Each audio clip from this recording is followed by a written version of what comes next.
it always seemed that I had some type of connection with the devil. It always just seemed that I had this fascination with horror movies and things of that nature. I always felt like the devil was around.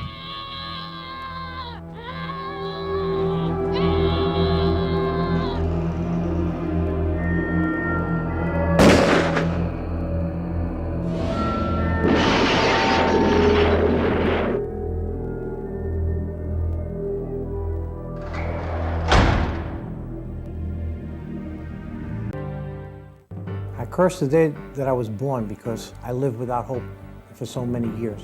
Growing up in the Bronx, I had all kinds of emotional and childhood problems, and I was wild, and I would have these seizures that would come upon me where I'd start rampaging through the house and throwing things down and rolling on the floor.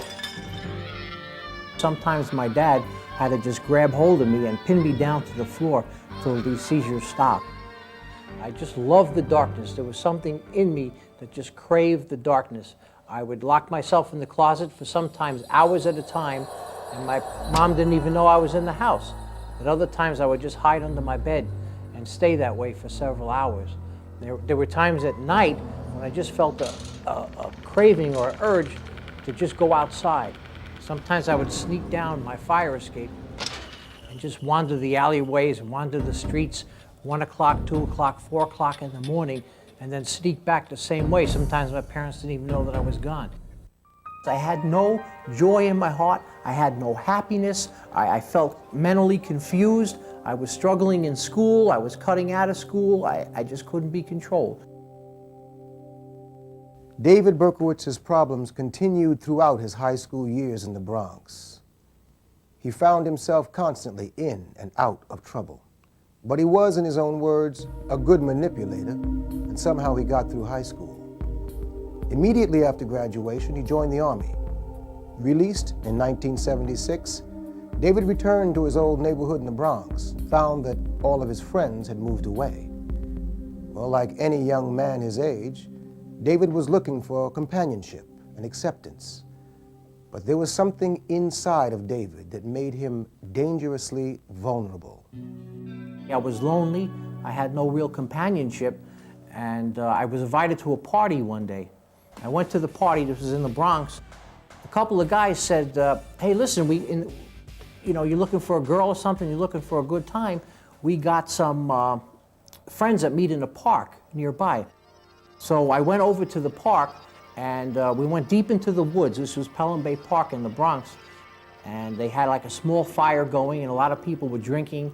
They were singing, some people were chanting, and I says, well, what is this, And I began to meet some of the people, and they says, oh, well, we're pagans, we're witches, and we come out here to have a good time. But they were the ones that introduced me to Satanism. We had circles, we had pentagrams that they made right there in the woods, in the high weeds, in the swampy area, and we would just call upon these different powers. They said, call upon these angels. Later on, I found out that these were really demons that we were calling upon. But I would do these rituals and meditate, and you could feel this surge of energy come upon you. Things began to change within me. We had worshipped a powerful occultic deity named Samhain.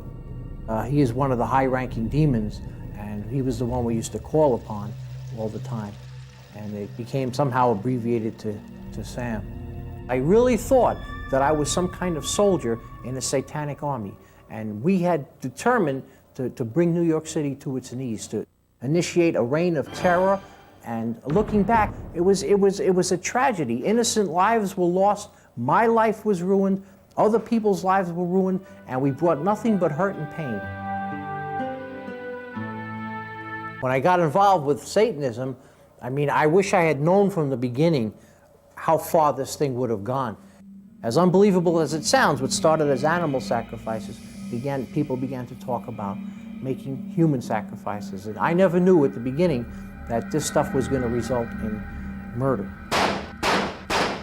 Satan never jumps on a person all at once. He'll chew away at them. In case of David's life, it's exactly the same. He moves in for the kill, and then he pounces and finishes a person off. You can't really rationalize the future, you know, you just kind of figure the devil will get you out of it. The devil will figure out a way. Look, we're serving the devil, we're soldiers, he'll make a way of escape, but that's a lie.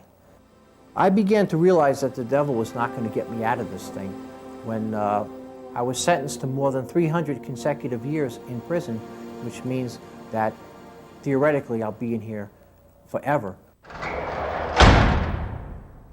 It seemed so innocent at the start, but the devil, he didn't tell you what the end was going to be, that it was going to cost me my very life.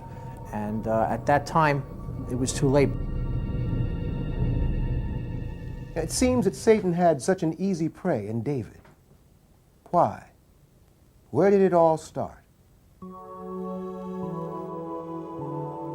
When I grew up, you know, I had no real fear of God, no real respect for God. I didn't know anything about him.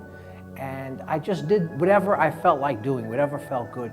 But I had no idea that there would really be a consequence for those actions. I mean, I know that if you did something wrong and you got caught, you're going to be punished. But you know, when you do something, you think, yeah, I'm going to get away with this. Nobody's going to catch me. I wish I could just go back into the past and change everything. Looking back, it was all so senseless. You know, being the son of Sam was the biggest waste. It was the biggest lie. Satan had me totally deceived. I didn't know what I was thinking. I had just been programmed to kill. I hurt innocent people, and I took innocent lives. And that really gets to me, you know. I got like great heaviness and continual sorrow in my heart over the lives that were destroyed through my own foolishness. And I have no excuse to make, you know. I have nobody I can put the blame on but myself. I don't think people can understand the depth of Satan's wickedness towards the human race, that how much he hates the human race and God's creation, and how he's so set on destroying people, and the younger he can get people, it's more advantageous to him. I started out just dabbling in things, just toying with things, and I got burnt real bad. I know that the devil has a plan and a purpose for every person's life, and that is to destroy that person, to take that person to hell, to keep that person blinded to the dangers of the things that they're doing, and eventually to steal their soul.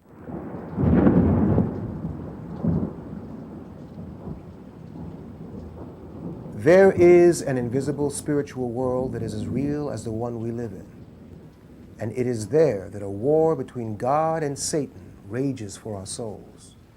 In David's case, it appeared that Satan had won. I truly, truly, truly believe, without any doubt whatsoever, if it wasn't for Jesus Christ, I would be in hell right now. I would be lost forever in a sea of torment.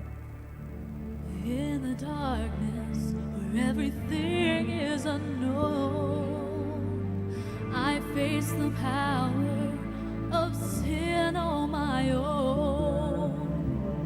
I did not know of a place I could go where I could find a way to heal my wounded soul.